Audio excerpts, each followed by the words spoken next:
Oi, tudo bem? Meu nome é Adriano Jaime, eu sou acadêmico de medicina e estou aproveitando que estou de quarentena para gravar um vídeo para vocês. O assunto que eu pensei em gravar para vocês hoje é a respeito de eletrocardiograma, né? Então, a bibliografia que eu utilizei é o Manual de Eletrocardiografia da Cardio Papers. Então, é um livro muito bom, muito didático. O pessoal da Cardio Papers tem um conteúdo muito bom também no Instagram. Então, recomendo muito esse livro. Inicialmente, para eu poder falar sobre o conceito de como eu acho que uma aula deve ser dada, que é a maneira que eu vou conduzir ela aqui, né? Eu não gosto de aulas informativas, que a pessoa vai pegar tudo que tem no livro, coloca no slide e dá aula basicamente do que está escrito no livro, né? Essas aulas dessa forma eu acho muito cansativas e acaba que é melhor a pessoa pegar o livro e ler, né? Então eu vou abordar os principais tópicos o que eu achar importante nesse livro para facilitar o seu entendimento e depois, se você quiser pegar o livro, isso vai estar um pouco mais fácil, né? Então, para a pessoa aprofundar, para aprender um pouco melhor, mas inicialmente isso vai facilitar com que ela depois, quando ela pegar um outro material, ela lê isso de uma maneira mais fácil, né? Para que a gente comece a falar sobre o eletrocardiograma, a gente precisa aprender alguns conceitos fundamentais, né? Então, primeiro, o coração ele é capaz de produzir energia elétrica.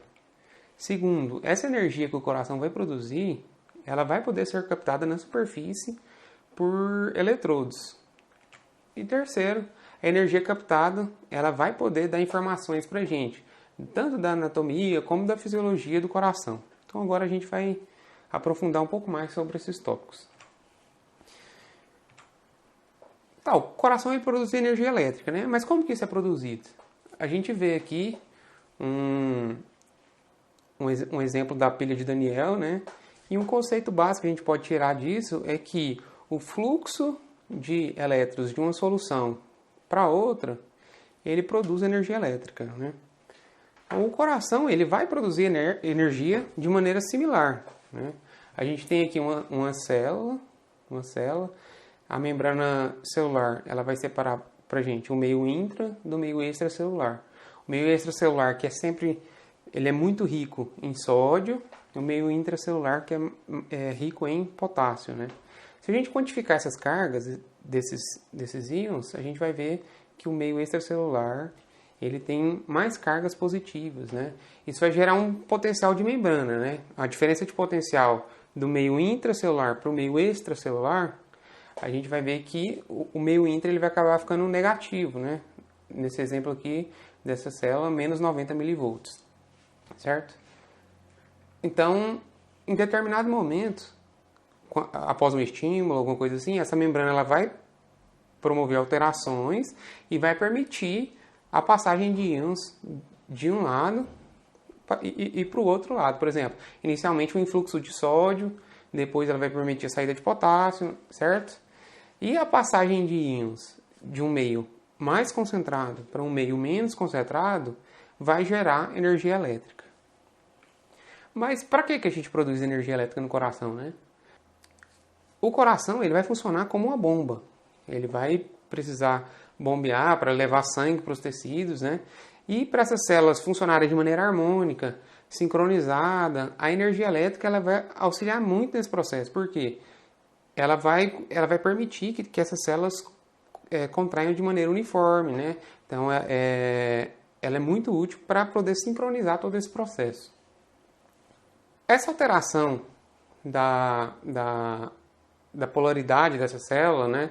Então, inicialmente, uma célula que estava negativa no meio intracelular e após algum estímulo, alguma alteração, houve aquele influxo de sódio e ela modificou, ficou positiva, a gente vai chamar todo esse processo da despolarização celular, né? Então, aqui a gente tem aquela célula em repouso, que o meio intracelular é negativo e o meio extracelular positivo. No início da despolarização, a gente sempre vai começar, esse processo de despolarização, ele começa em uma parte da célula e vai se propagando para regiões adjacentes, entendeu? No final da despolarização, toda a célula vai estar positiva e o meio extracelular negativo, né? A repolarização, ela sempre vai se iniciar da mesma região em que se iniciou a despolarização. Então, ela vai voltar a ficar negativa no meio intracelular e positivo no meio extracelular, até que ela volte para o seu estado de repouso. Se a gente for avaliar agora como acontece esse potencial de ação na célula, né? A gente tem as células de resposta rápida, que são as células dos átrios, ventrículos e fibras de Purkinje, né? Elas vão ter 4 fases. A fase 0 é o grande influxo de sódio. Na 1 a gente começa a ter a saída de potássio, mas na fase 2 a gente tem a entrada de cálcio, então acaba que ela não volta para o estágio de repouso dela, né? Depois a gente vai ter a prevalência da saída de potássio na fase 3, voltando para o estágio de repouso, que seria a fase 4. Né? E a gente tem também as células de resposta lenta, que estão presentes tanto no nó sinusal como no nó atrioventricular. Aqui ela tem uma certa uma peculiaridade. A gente vai ter a ausência da fase 1 e da fase 2, então essas células não têm platô. E a despolarização na fase 0, ela é promovida pelo cálcio. Então a gente tem a entrada de cálcio, nas de resposta rápida, isso é promovido pela entrada de sódio, né? E além disso, na fase 4, ela tem uma despolarização lenta, né, que é chamada de potencial de marca-passo. Então, a célula diminui a permeabilidade ao potássio e a gente vai ter entrada lenta de sódio e cálcio. Cada vez mais essa célula ela fica mais positiva, né, permitindo que ela se despolarize que automaticamente, né? Por isso que é chamado potencial de marca-passo. Isso está presente nessas células do nó sinusal, nó atrioventricular. Por isso elas conseguem gerar o próprio estímulo. As células cardíacas, elas têm algumas propriedades especiais, né? Então, o automatismo, né, que é a capacidade de gerar o próprio estímulo elétrico. A condutibilidade, que é a capacidade de conduzir esse estímulo de uma célula para outra. A excitabilidade, que é a capacidade de se excitar tanto por estímulos elétricos, mecânicos, químicos, né? E por último, a contratilidade, que é a capacidade de encurtar suas fibras diante a algum estímulo. Para a gente começar agora a falar um pouco mais do eletrocardiograma, né? A gente falou um pouco aqui da fisiologia, né? Relembrou alguns conceitos muito básicos sobre a fisiologia. A gente vai passar agora para falar um pouco mais do eletrocardiograma, né?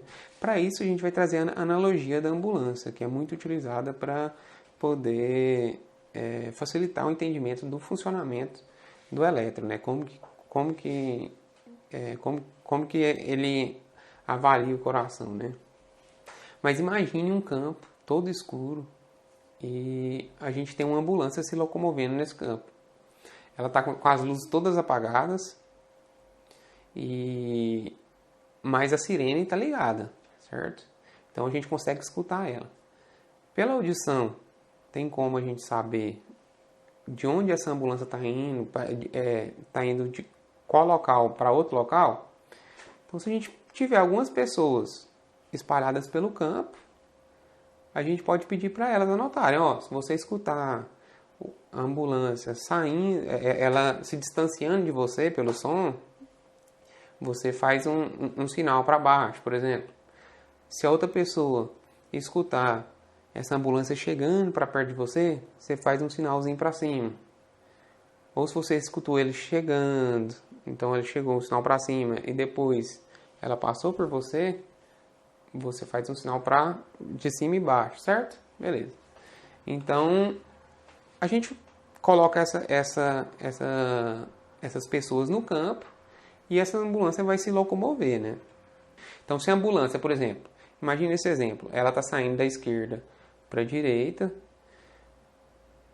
Esse observador, ele escutou, né, o som diminuindo. Então, ele fez um risquinho para baixo. Beleza. O observador B, ele viu a ambulância se aproximando dele. Então, ele marcou uma setinha para cima. O observador C viu ela primeiro, inicialmente, aquele som veio em direção a ele, né? Porque foi chegando em sua direção, né? E depois ele foi se afastando. Então ele marcou para cima e para baixo. Correto? Observe que a partir da audição de 3 pessoas, a gente pode simplificar o movimento dessa ambulância através dessa seta, que nada mais é do que a simplificação de um vetor. Então, um vetor, ele sempre tem amplitude, né? Que nesse caso a amplitude seria dada pela altura do som da ambulância. Uma direção, né? Direção, nesse caso aqui, horizontal. E um sentido, da esquerda para a direita. Certo? Então, essa seta, ela simplificou toda essa movimentação, graças a esses observadores que nos passaram essas informações. No coração, a gente também vai ter, nesse processo de despolarização celular, a gente vai ter a formação de um vetor também. Por convenção, esse vetor ele sempre vai apontar para o lado positivo extracelular, entendeu? Então, imagine que a despolarização nesse caso começou aqui, né? Essa despolarização, ela está propagando para essa região. Então, como iniciou aquele influxo de sódio, essa célula ficou positiva dentro, o lado externo vai estar negativo em relação a ele, né? Beleza. Nessa região que ainda não chegou a despolarização, a gente vai ter negativo no meio intracelular e positivo no meio extracelular. Então, o vetor, como ele sempre aponta para a carga positiva no meio extracelular, vai ser um vetor apontando para essa região, entenderam? Durante a repolarização, lembre-se que na repolarização a gente vai iniciar por onde se iniciou a despolarização. Então, a mesma região que despolarizou, né, ela vai começar a repolarizar. Ou seja, essa região extracelular vai estar positiva. Se a gente for fazer um vetor de como aconteceu essa repolarização, ele vai estar voltado para esse sentido. Certo? Então, a gente explicou basicamente aqui como que essa célula ela gerou energia elétrica, né? A sua função, as características da célula cardíaca, né? Como que a gente vai poder avaliar essa despolarização utilizando de um vetor, né? Que vai ser muito importante para a gente poder entender o traçado do eletrocardiograma, né? E agora a gente vai saber como que a gente vai poder captar, né, essa energia na superfície. Para poder fazer a captação dessa energia que foi gerada pelo coração, a gente vai ter eletrodos metálicos que vão ser colocados na superfície do paciente, né? E a gente, entre esses eletrodos e a pele, vai ser interposto um gel. Ele vai conter uma solução eletrolítica para facilitar a condução de energia. Então, com os eletrodos e esse gel, a gente vai poder captar essa energia, né?